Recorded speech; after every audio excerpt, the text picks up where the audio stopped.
सांगलीच्या बाबतीमध्ये उघड दिसतंय आघाडीचा धर्म पाळला गेला की नाही पाळला गेला बघतोय आणि त्यानुसार आमची पुढची पावले ठरतील. आपल्या उमेदवारासाठी काम केलं नाही असं दिसतंय. विशाल पाटील यांचा विजय झालेला आहे. तर सांगलीच्या बाबतीत तुमचं काय मत आहे? सांगलीच्या बाबतीमध्ये उघड दिसतंय आघाडीचा धर्म पाळला गेला की नाही पाळला गेला बघतोय आणि त्यानुसार आमची पुढची पावले ठरतील. महाविकासासाठी स्वागत केलं जाईल विशाल पाटील जर नाही बघू ना आता काय होतं त्याच्यावरती.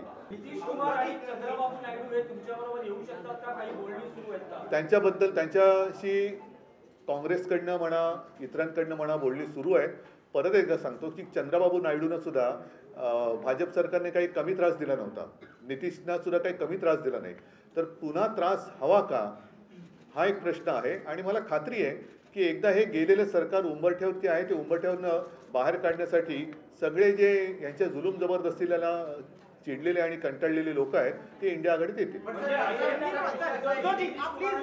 एक एक एक एक एक एक पूरा करता हूँ, पूरा देता हूँ आपको उत्तर देता हूँ. म्हणजे अजेंडा हा असेल की नरेंद्र मोदी यांना पंतप्रधान होण्यापासून रोखणं हा इंडिया अलायन्सचा पहिला अजेंडा असेल. नुसते नरेंद्र मोदी नाही, एकूणच ती जी वृत्ती आहे, आम्ही कोणत्याही व्यक्तीच्या विरोधात नाही, मी पहिल्या दिवसापासून सांगतोय.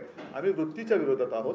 वृत्तीच्या विरोधात म्हटल्यानंतर हुकुमशाहीची वृत्ती ही वृत्ती या देशामध्ये चालू द्यायची नाही हे आम्ही सगळ्यांनी ठरवलेलं आहे. सगळ्या देशभक्तांनी ते ठरवलेलं आहे. एक मिनिट अभी थोड़े जरा इंडिया गठबंधन कल क्या सत्ता स्थापना को लेकर एक्सप्लोर करने वाले ऑप्शंस और क्या पीएम पद के ऊपर भी आप चर्चा करेंगे? बिल्कुल करेंगे. और जैसे मैंने अभी कहा कि जिस दिन हमारा गठबंधन हुआ इंडिया, उसी वक्त हम सारे लोगों ने तय किया था कि किसी व्यक्ति को लेकर नहीं, लेकिन ये जो तानाशाही है देश में उसको खत्म करना चाहिए, देश का संविधान बचाना चाहिए.